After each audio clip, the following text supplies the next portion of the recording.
Shalom, selamat datang di Gereja Oikos Online. Yuk kita sama-sama memuji Tuhan.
Mengatasi kehilangan. Setiap manusia pasti pernah merasakan kehilangan, khususnya dalam menghadapi pandemi COVID-19 ini.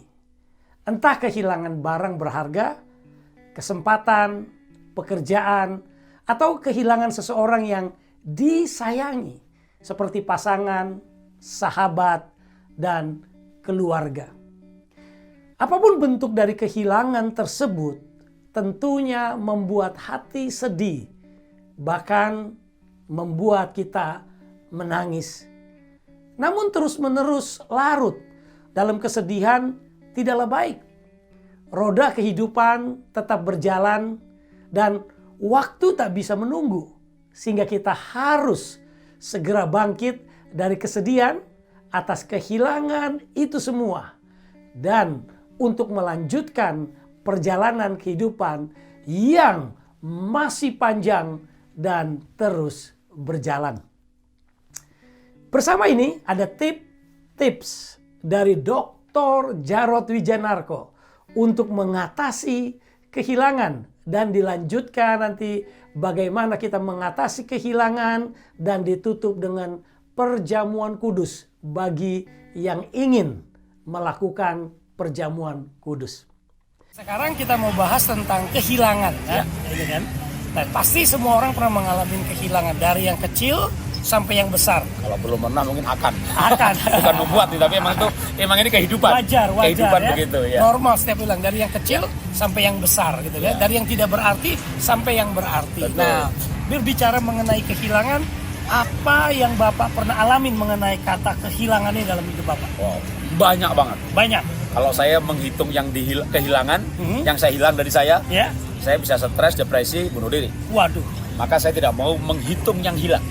Tidak mau menghitung yang hilang karena sekaligus tips menghadapi kehilangan nih. Iya kan? Saya menghitung yang masih saya miliki. Oke, karena yang hilang ya sudah hilang gitu. Waktu saya kebakaran, rumah habis, harta habis, karena sekeluarga waktu kebakaran kami di Bali. Wow. Jadi habis semuanya. Habis semuanya. Ya ternyata tanah nggak habis. Mungkin Bapak nggak apa-apa, tenang karena punya insuran mungkin. Enggak juga. Tidak. Jadi betul-betul hilang, loss kerugiannya. Habis betul-betul. Jadi saya nggak menangis yang hilang. Saya mensyukuri yang masih ada. Oke, tadi Bapak bilang tidak menangis. Bapak betul-betul nggak menangis. Nggak menangis sama sekali. Jangankan rumah yang harganya kira-kira 2 miliar yang hilang. 20 miliar yang hilang. Dan itu bukan karena saya kaya loh ya. Saya orang miskin, merantau ke Jakarta. Hidup tinggal di rumah bedeng di pinggir kuburan, meranggak dari bawah, lalu kehilangan itu. Itu saya cari 11 tahun. Hilang 2 jam, hilang dalam 2 jam. 11 tahun dikumpulin, dapat rumah, hilang dalam 2 jam.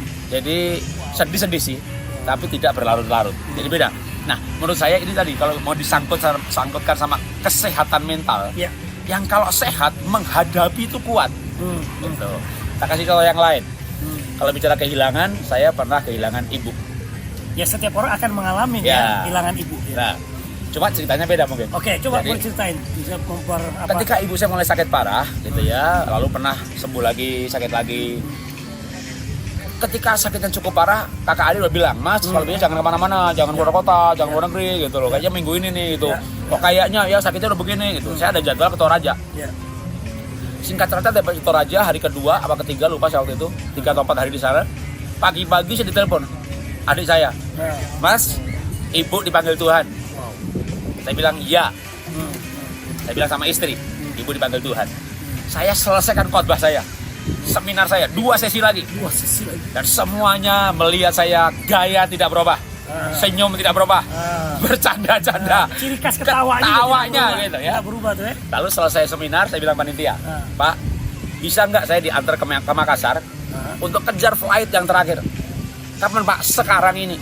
Loh Pak, nanti malam masih ada acara, besok masih ada, besok orang lain. Saya tegas, saya selesaikan tugas saya. Memang ada apa Pak? Ibu kandung saya meninggal. Hah? Kaget semuanya. Kapan Bapak tahu? Tadi pagi. Wah, Bapak masih selesaikan 2 sesi, saya selesaikan dulu. Jadi mereka salut juga ya dengar pagi berita kematian ibu, session khotbah seminar tuh nggak terganggu sama sekali. Paginya mereka nggak tahu kalau sudah dapat berita itu kan. Saya nggak cerita. Tetap aja selain khotbah. Nah, itu saya mau bercerita bahwa saya itu mengalami kehilangan. Bukan berarti kalau saya bercerita misalnya kayak wah ketawa di ngomongin kehilangan ini orang meremehkan gitu. Enggak. Saya pernah mengalami kehilangan yang miliaran dan bukan orang kaya loh ya. Konglomerat uangnya triliunan, hilang 10 miliar nggak apa-apalah. Dan nyumbang partai 10 miliar gitu kan. Ini orang miskin nih. Dicari 11 tahun, hilang gitu. Ya sudah. Nah, tadi kalau misalnya gini, kalau ada orang pun berpendapat kan orang tuh point of view-nya, pandangannya berbeda. Misalnya kayak tadi, gila juga nih hamba Tuhan, ibunya mati masih pelayanan 2 session, ketawa-tawa, seperti nggak kehilangan, seperti nggak kedukaan. Kayak nggak punya empati, simpati. Kayak nggak punya empati, nggak punya simpati. Itu gimana reaksi Bapak? Ya mungkin emang kayaknya saya perlu tes kesehatan mental. Normal ya, jangan-jangan gitu.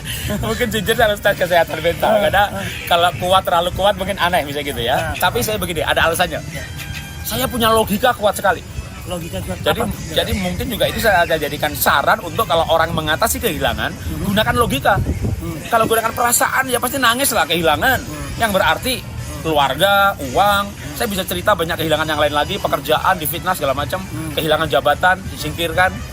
Tapi gini, saya gunakan logika begini, ambil kasus yang ibu saya ada. Ya. Kalau saya nangis lalu bilang panitia, yang seminar berikutnya batal, bapak gantiin, lalu nangis-nangis ke airport, ibu saya bangkit lagi nggak? Ibu saya hidup lagi nggak? Jadi saya pakai logika itu. Saya pulang buru-buru juga ibu saya nggak bangkit. Kalau nanti petinya udah ditutup ya nggak apa-apa lah, aku nyusul ke kuburan. Dan bener loh, akhirnya saya terlambat, peti ditutup, nggak bisa nunggu. Karena orang Jawa itu kalau bisa hari itu dikuburin. Bukan cuma Islam nih, Jawa pun juga ada begitu, tapi ditunda sehari, tapi Budayaannya gitu. sampai Makassar flight saya kelewatan, yang flight terakhirnya. Jadi saya besoknya baru flight. Saya benar-benar tidak lihat peti ditutup. Dan memang saya komunikasi, nggak usah nunggu saya ya. Apa yang harus berjalan, upacaranya jalan saja, sampai saya nanti tinggal nyusul kuburan.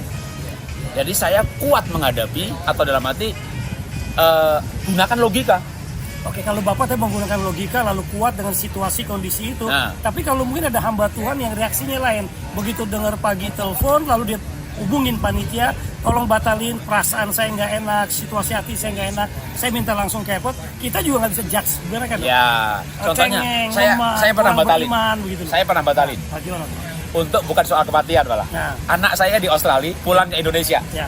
Pak, aku ini mau minta diantar ke Gunung Salak. Liburan. Seminar di Sanggau saya batalin untuk hamba Tuhan 2 hari. Karena seminar bisa kapan-kapan. Ya. Tapi anak saya ini hidup masalahnya. Kalau saya nggak pulang, siapa yang nemenin dia? Kalau saya batalkan pelayanan, ada artinya. Ya. Kalau ibu saya mati, saya batalin tetap mati. Nah itu mungkin orang bilang, wih ini nggak punya empati. Tapi saya mau membela diri. Saya punya empati.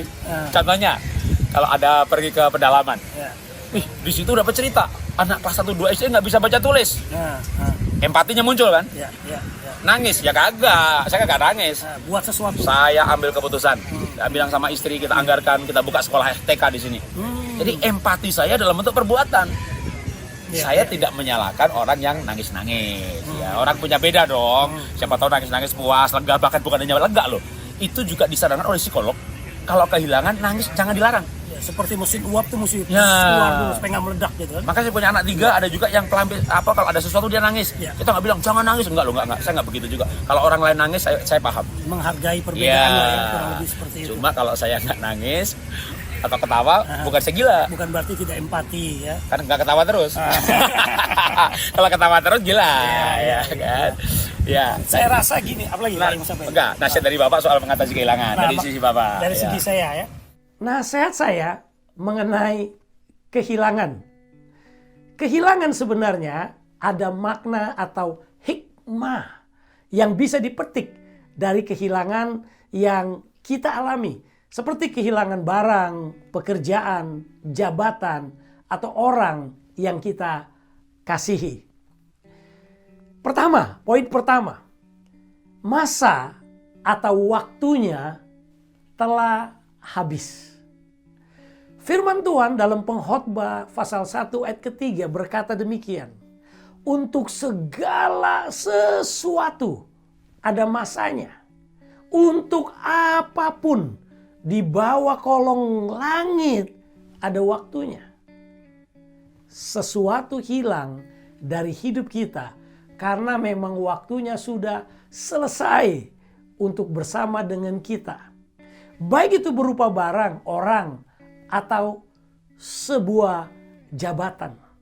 Jadi selama sesuatu itu, yaitu barang, orang, atau jabatan, atau pekerjaan, masih kita miliki, kita harus bisa menjaganya dengan baik.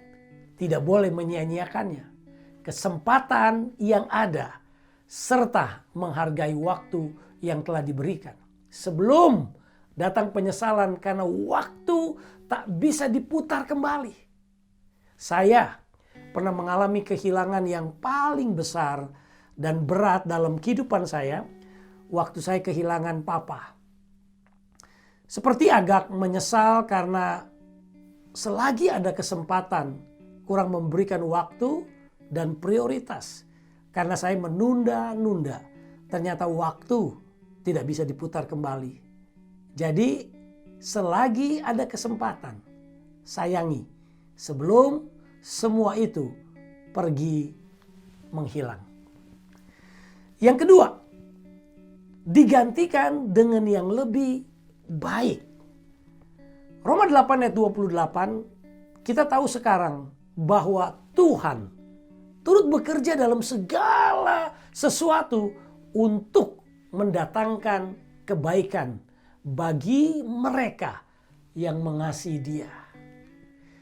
Kita harus percaya bahwa rencana Tuhan adalah yang terbaik dan lebih baik daripada rencana atau dari yang kita pikirkan.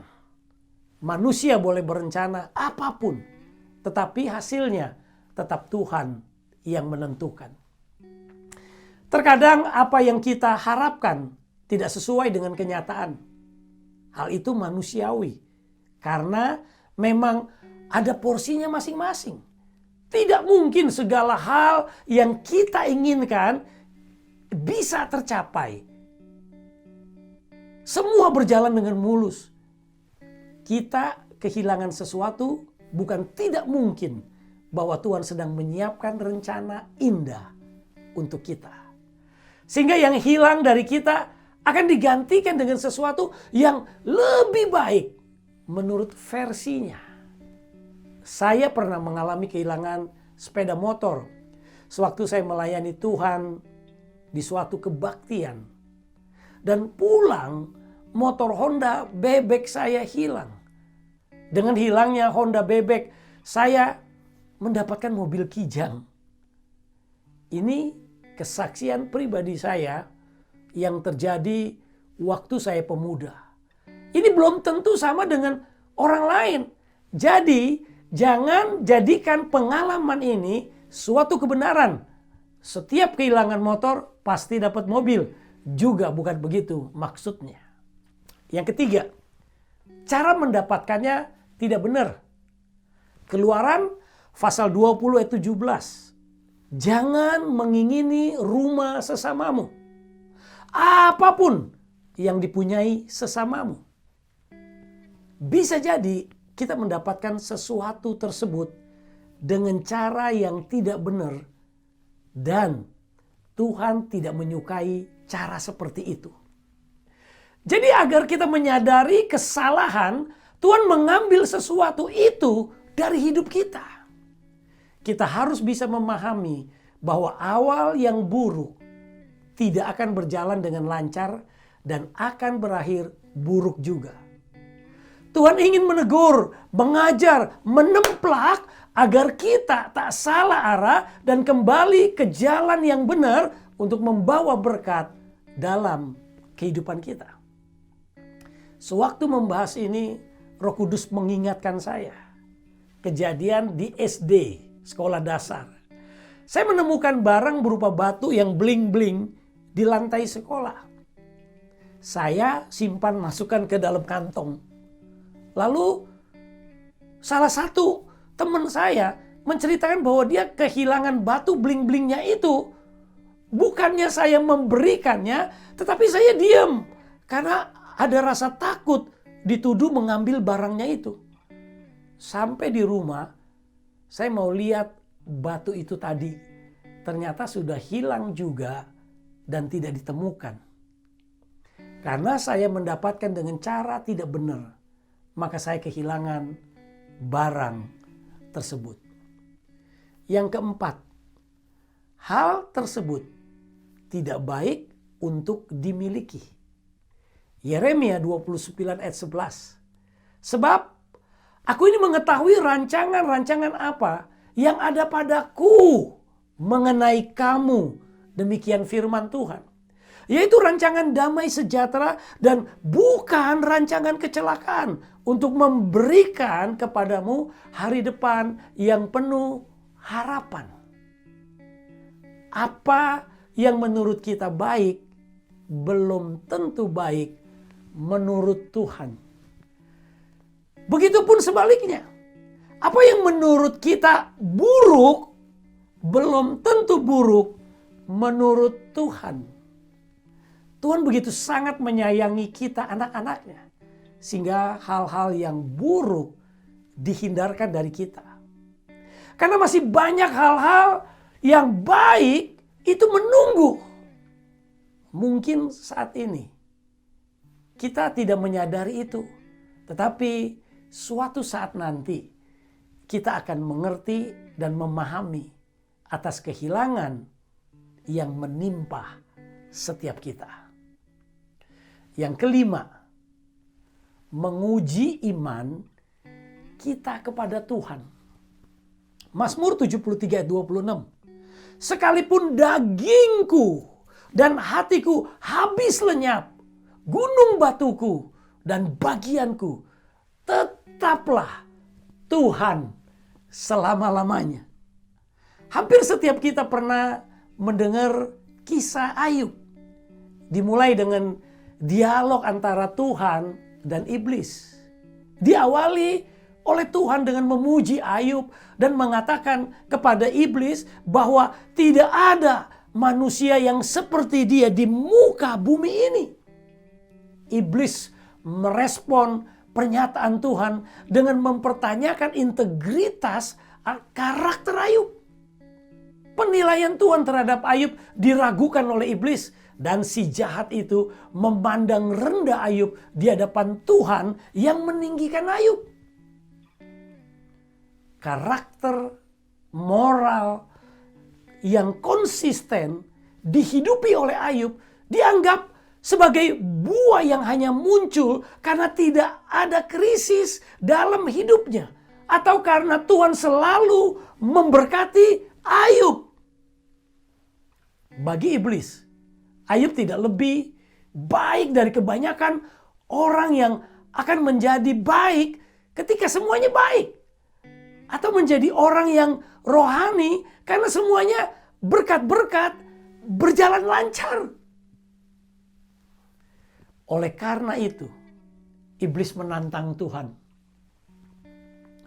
untuk mengambil semua berkat-berkat itu, bahwa Ayub pasti meninggalkan Tuhan dan mengutukinya. Karena itulah yang selalu terjadi di dalam kehidupan manusia. Tuhan menyetujuinya. Tetapi iblis tidak boleh menyentuh nyawanya Ayub. Namun satu hal penting yang disampaikan oleh Tuhan, iblis hanya boleh menyentuh milik Ayub, tetapi bukan Ayubnya. Iblis tidak berkuasa untuk sejengkal pun atas nyawa, tubuh, atau harta benda Ayub tanpa Tuhan mengizinkannya.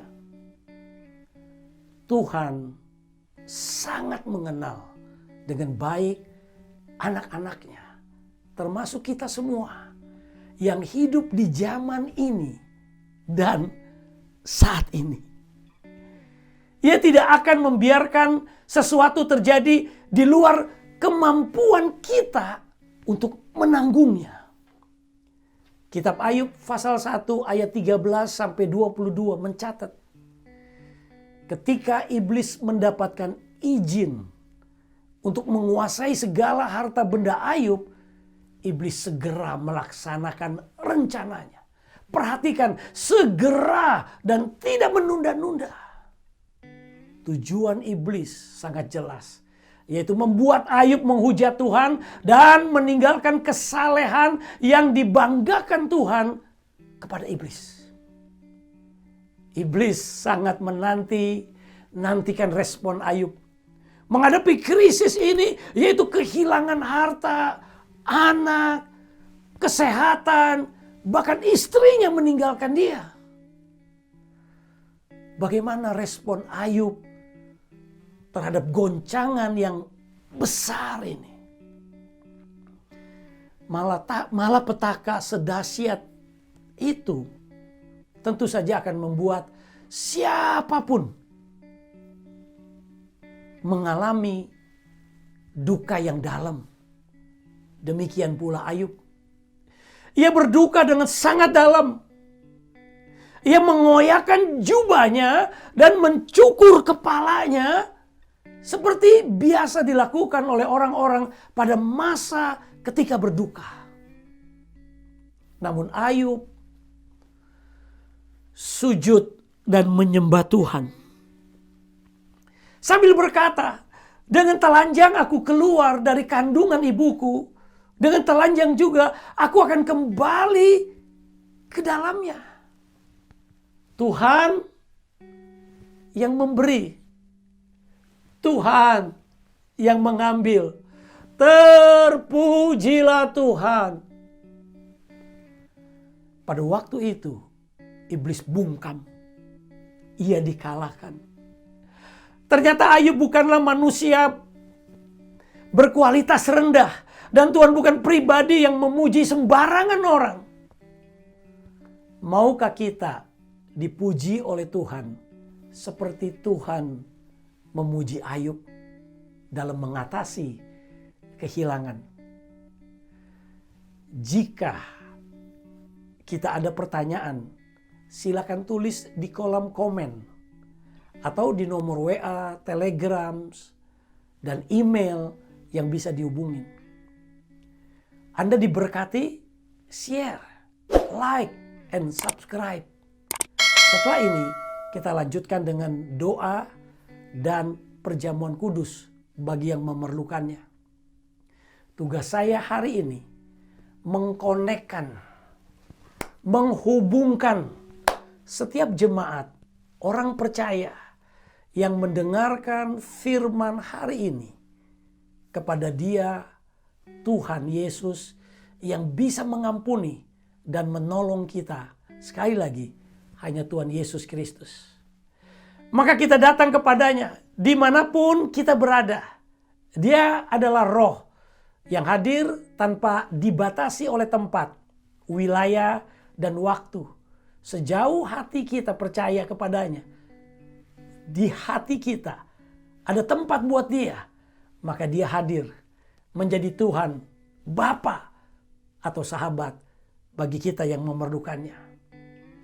Doa dan berbicara langsung kepada Dia. Segala apa yang ingin kita bicarakan kepadanya, Dia mendengarkan dan Dia peduli dengan setiap kehilangan yang kita hadapi. Bagi yang ingin melanjutkan dengan perjamuan kudus, arahkan hati kita kepada Dia. Siapkan roti dan anggur di hadapan kita. Sementara itu, kita mendengarkan pujian.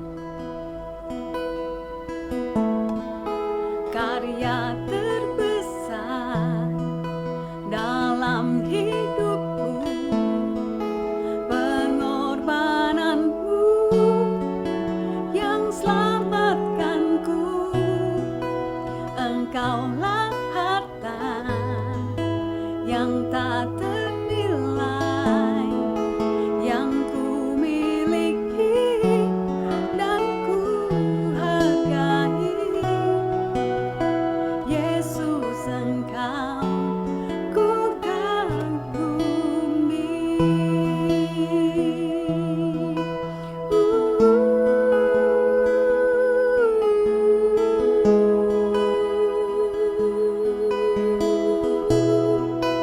Karya terbesar dalam hidupku, pengorbananmu yang selamatkanku. Engkaulah harta yang tak ternilai yang ku miliki dan ku hargai. Yesus, Engkau ku kagumi.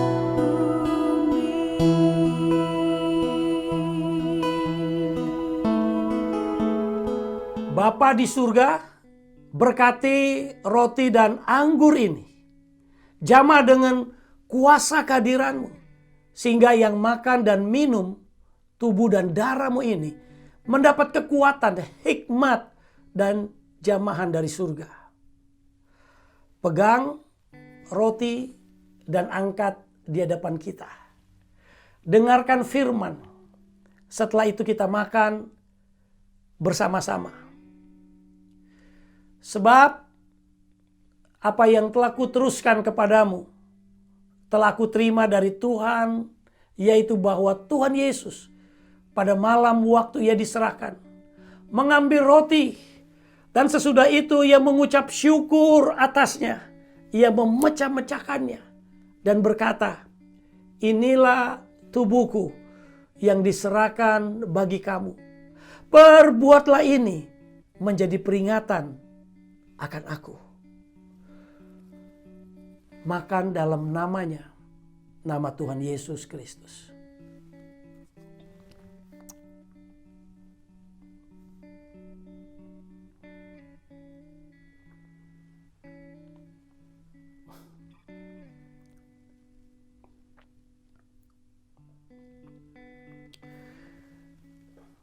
Pegang gelas anggur dan angkat di hadapan kita. Dengarkan firman. Setelah firman dibacakan, kita akan minum bersama-sama. Demikian juga ia mengambil cawan sesudah makan. Lalu berkata, cawan ini adalah perjanjian baru yang dimeteraikan oleh darahku. Perbuatlah ini setiap kali kamu meminumnya menjadi peringatan akan aku. Mari kita minum dalam namanya, nama Tuhan Yesus Kristus.